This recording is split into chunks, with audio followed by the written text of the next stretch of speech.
Ciao cari veneti, mi piace fare una correzione in quel video che ho fatto il 1 maggio, ho messo una foto di Bassano del Grappa e non di Montebelluna. In quel momento che ho detto che il nome di Montebelluna viene del dio venetego Belano.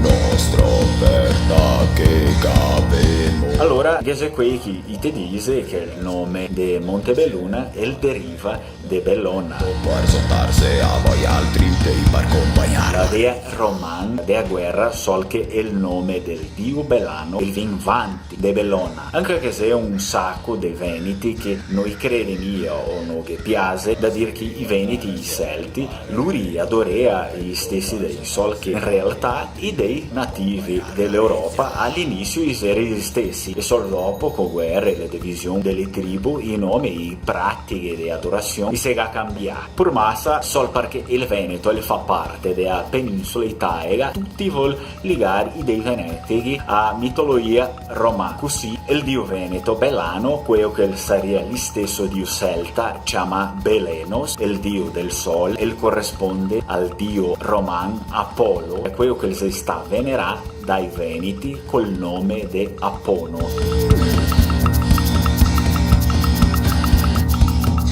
Il Gavaria influenza il nome della città di Abano Terme. La se scrivo andare al cielo, pare il regno del vento per sondarse. Studiosi sempre vuol mostrare dei veneti il rento del mondo latino, ma intanto che i veneti della bassa pianura erano influenzati dai greci latini, i veneti della alta pianura e montagne e conservava quei nomi di origine simili ai nomi di quei dei Celti. La festa beltane del 1 maggio presto la si conosciuta come la festa del fuoco ferti, fuori il rento da noantri.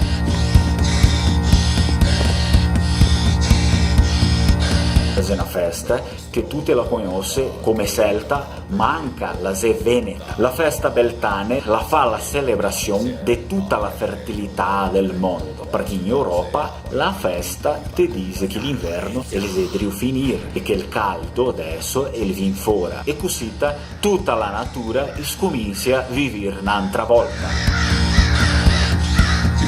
In Friuli i Gacatafora 54 epigrafi scoversai in Aquileia, che si era dedicata al dio Belano durante il primo e il terzo secolo dell'impero romano. Altre epigrafi le si staccatate a Barbana, a Laguna di Grado, a Giulio e a Concordia.